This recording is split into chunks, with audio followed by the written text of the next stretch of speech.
Watch verdict. American microbrands have been blowing up lately, and honestly, some of them deserve every bit of the attention. So today, we're doing a full tier list, ranking American microbrands from bottom to top, based on build quality, value, and reliability. Let's get into it.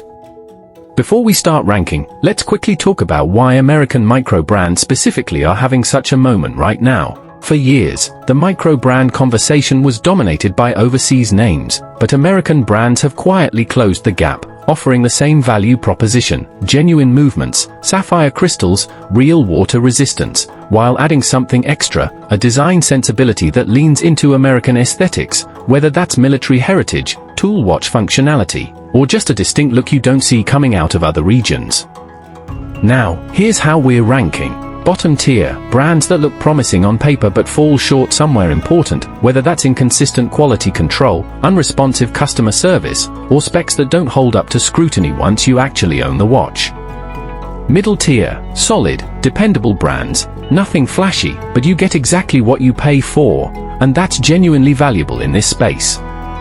Top tier, brands that consistently outperform their price point, the ones experienced collectors point beginners toward without hesitation. And then, God tier, the handful of brands that have built enough trust and consistency that buying blind, without even reading a review first, feels safe. Let's start at the bottom. Bottom tier brands in this space usually share a common thread: inconsistency. Maybe their first release was excellent, but quality control slipped once demand grew and they started scaling production too fast. Or maybe the spec sheet reads great, but in hand, the finishing feels rushed, case edges left sharp, loom application uneven, crowns that don't thread smoothly. These aren't necessarily bad watches, but they require more caution and more research before buying than most people realize. Moving up to middle tier. This is genuinely the largest group, and honestly, a completely reasonable place to shop if your expectations are set correctly. Middle-tier brands typically deliver real Miyota or Seiko movements, sapphire crystal, and water resistance that's actually been tested, not just claimed. Where they usually fall short of top tier is in the details. Maybe the bracelet feels a step below the case quality, or the brand's customer support is fine but not exceptional.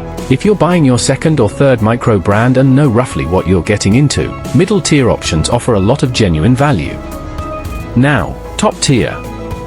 These are the brands that consistently punch above their price point, the names that come up again and again in collector recommendations.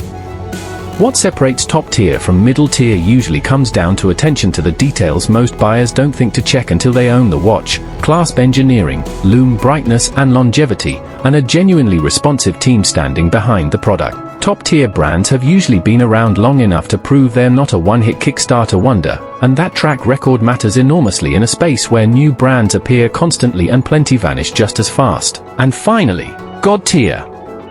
This is a short list, and it should be.